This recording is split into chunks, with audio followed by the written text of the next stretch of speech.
It is Thanksgiving week here in the NBA. So I'm going to do what I did last year. I'm going to list off one thing every NBA franchise should be thankful for at this point in their season. Should be tons of fun. If you enjoyed, drop a like, turn those notifications on, and let's get into it.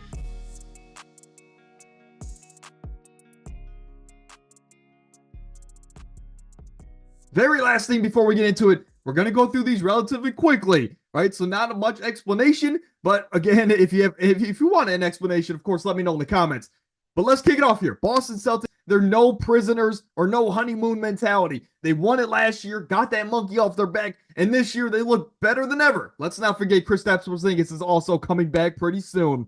For the New York Knicks, they're finding their groove. Started the year off ugly. There was going to be an adjustment period, bringing in big names like Mikal Bridges and Karl-Anthony Towns, but I think they're figuring it out. They're figuring out the best way to utilize some of these star players, and they're going to be scary come playoff time. Newfound confidence for the Cleveland Cavaliers. I'm a Cavs fan. We are 17-1 at the recording of this video. If you told me that we were 17-1 at any point, even when we had LeBron and Kyrie, I'd call you crazy. But with Kenny Atkinson coming in, he has instilled this confidence in guys like Garland and Mobley, who are playing their best career basketball at the moment. If we have this confidence against anybody, I like our chances. For the Sixers, you have the talent. I understand Maxi's been banged up. Paul George, same thing, even after he's been considering podcasting here, even though he just signed a 4-year deal. Joel Embiid, we know he should be a 2-time MVP at this point in his career. They have the talent, right? You have these big three, and then you have so many surrounding pieces around them, and then you have Nick Nurse. They just need to find their groove, kind of like the New York Knicks, but man, it doesn't look good right now. For the Indiana Pacers, they have continuity, right? Right now, they're lacking production, but last year we know that this team, when they got hot, and they were one of the funnest teams to watch. Now, for this year, again, the production is not there. Halliburton's in a slump, but they have the continuity that when they do get this going in the right direction, they can be just as fun as last year. For Milwaukee, you have the star power. Right now, again, I know you're turning things around. You've won a decent amount of your last 10 games after that horrific start. But at the end of the day, in any given game, you have Damian Lillard and Giannis that are always going to give you a chance. For Orlando, Jalen Suggs' improvement offensively has been awesome. It's kind of a blessing in disguise with Paolo's injury that Jalen Suggs has been more aggressive offensively, and if he can carry this confidence when Paolo returns, it's only going to add another dynamic to this already dangerous defensive team. For Miami, I have been preaching you need to be buyers. You need to go out there and grab some of these wings like Cam Johnson or DFS, whoever you want to go out there and grab. At the end of the day, though, if you don't, you always have a chance because you have the best coach in the game in Spo, and you have one of the most dangerous playoff performers in Jimmy Butler. For Atlanta, Dyson Daniels, man, maybe the defensive player of the year at this point in the season. I know that sounds crazy, but defensively, he has been amazing. But offensively, hey, in Trae Young's missed games, Dyson Daniels has taken a step up, especially in that game against Boston, where they got a big-time win on the road as well in the NBA Cup. For Dyson Daniels, though, he's been amazing all season, and he is definitely the thing that Atlanta needs to be thankful for. For the Detroit Pistons, it is JB Bickerstaff. You already this year have the majority of your wins that you did last year, when last year you only had 14 total wins on the year. I'm a Cavs fan. I wasn't a big fan of JB on a contending team, but on a rebuilding team, he is a player's coach. He knows how to get the most out of this young talent, and that's a big reason for the early season success. For the Toronto Raptors, we know Scotty Barnes has been out with an injury for the majority of this early season. I know he just came back with some goggles. That's an interesting look there, Scotty. But in the meantime, this RJ Barrett and Jakob Poeltl duo has led them to a lot of their success this year. And even if they haven't had it in the win department, RJ Barrett has taken another step offensively. Jakob Poeltl defensively. Oh my God, he's had some monster games. This duo, with the pairing of when Scotty returns, can make them a pain in a lot of these contenders' butts. For Charlotte, look, LaMelo has been playing at an MVP level, even though the team success isn't there, and really he won't be in the argument because of that. But when he's playing, again, he just had a 50-point game the other night in a loss. He's doing everything he can for this team on a nightly basis, but again, with the team success, he won't really be considered for it. Nikola Vucevic for the Chicago Bulls. I think his start to the season has been awesome. Whether if you want to hold on to this veteran big man or you want to move him for some, I guess, higher draft capital, regardless, I think it's been a beneficial start to the season for the Chicago Bulls, no matter what they decide to do with him. For the Washington Wizards, it's been Bilal and Alex Sarr's moments throughout the year. It hasn't always been pretty with these two, but you have some big Bilal games and stretches throughout this early part of the year. Same can be said with Alex Sarr. But again, their moments have been overshadowed by the, I guess, overshooting of guys like Kyle Kuzma and Jordan Poole. For the Brooklyn Nets to finish off the Eastern Conference, the veterans that they have will bring back decent draft capital. We know everybody on your screen right now is available for trade, probably outside of Nick Claxton, which is the right thing to do. But whether if it's Cam Thomas you move, who's been playing at an all-star level, DFS or Cam Johnson, they can be paired together or shipped separately. I think you can get at least 2 to 3 first-round picks out of the guys on your screen. Moving over to the Western Conference, let's pick it up a little bit. The Oklahoma City Thunder, Hartenstein is back. When Chet Holmgren went down, J-Dub was running the 5, and that's a guy that could play the 2 or the 3 on most nights.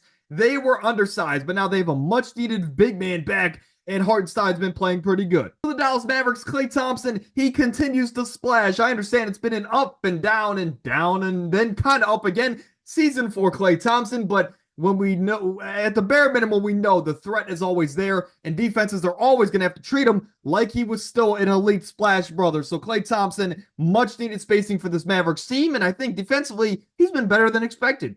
For the Memphis Grizzlies, I can tell you one thing they're not thankful for, and that's Marcus Smart's play. However, I think on the plus side, whether if you want to point at a collection of these role players, I just want to focus on one. Santi Aldama. Is he the X factor of this team this season? I don't know, but he's playing really good basketball, and I want to give him his flowers. I think it's very easy to just singly point out Nikola Jokic, and rightfully so. He's been playing at an historic level. Honestly, I don't know if in this era of basketball, we've seen a player play better than what Jokic is giving us right now on a nightly basis, but I really want to shine in on Christian Braun. He is taking advantage of all of this extra opportunity that he's had this season, and I think if he continues to improve, I think this Nuggets team's still going to be a very good and very, I guess, respected contender here in the Western Conference.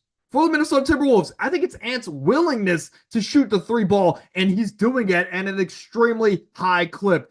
This year, again, he's had games where he's shooting 8, 9, maybe even 10 3-pointers in a game, and it's not like he's barely making them. He's actually making a decent amount of them, proving that he's continuing to evolve his game, and he's going to be a superstar for the next decade. New Orleans Doctors, shout out to you because the Pelicans roster, again, they desperately need you at the moment. Whether if it's CJ McCullough, Brandon Ingram, Zion, Trey Murphy, Herb Jones, I can go on. But it seems like everybody on this roster so far, maybe even the coach as well, they have missed some time or they've had something going on so far this year. And who knows, Willie Green might even need a therapist so far. So these Doctors in New Orleans, they need, that's what we're thankful for here if you're Pelicans fans. For the Lakers, it is JJ Redick. He has added a lot of flow and a lot of confidence to this offense, and it's actually one of the better in the league. Now, pace is not always there, but that's to be expected with LeBron running the show. But again, JJ Redick has been huge for the younger talent on this team, and honestly, it's the first time in a while where we've seen a free-flowing LeBron offense. For the Phoenix Suns, when they're healthy, aka the first 10 games of the season, they were 8-2 and honestly tied for first in the Western Conference.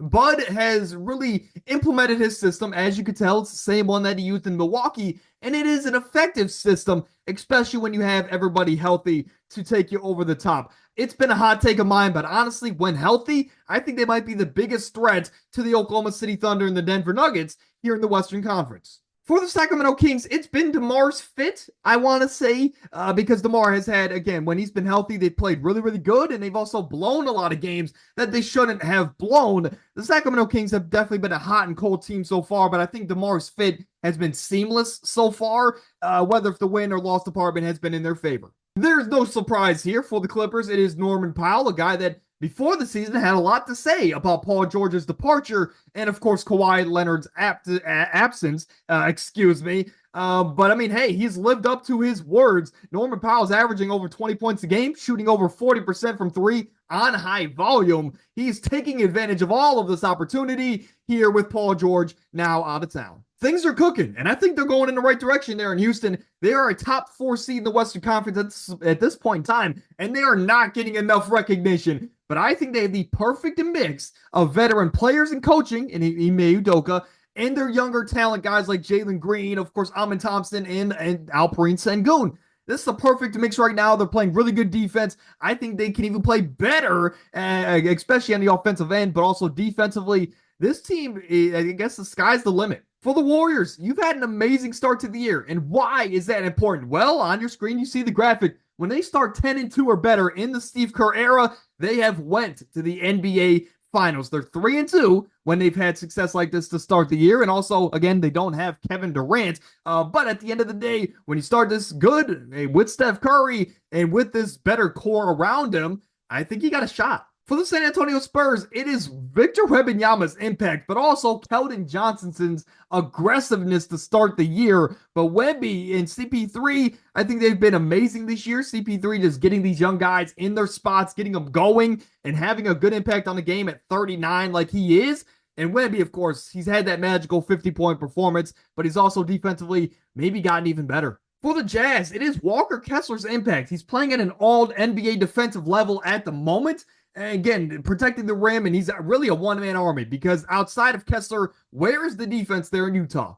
For Portland, I really just wanted to show light on one player here, but again, you can really just say, as Portland fans, we are just happy that we have all the young talent that we do, and I think that's a good answer. I just didn't want to go with the easiest answer. So I'm going to focus in on Shaedon Sharpe, who this year has missed some time, but he's playing really good in the games that he's played, and he is their leading scorer at the moment. But that is episode 229 of this beautiful show, and that is one thing that every NBA team is thankful for to this point in the NBA season. Now, it is Thanksgiving week, and before we close out the show, I want to say this.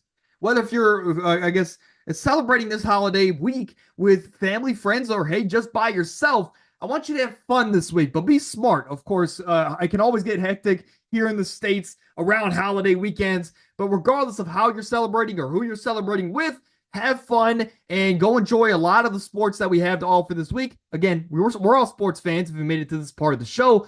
And again, happy Thanksgiving week to those that celebrate.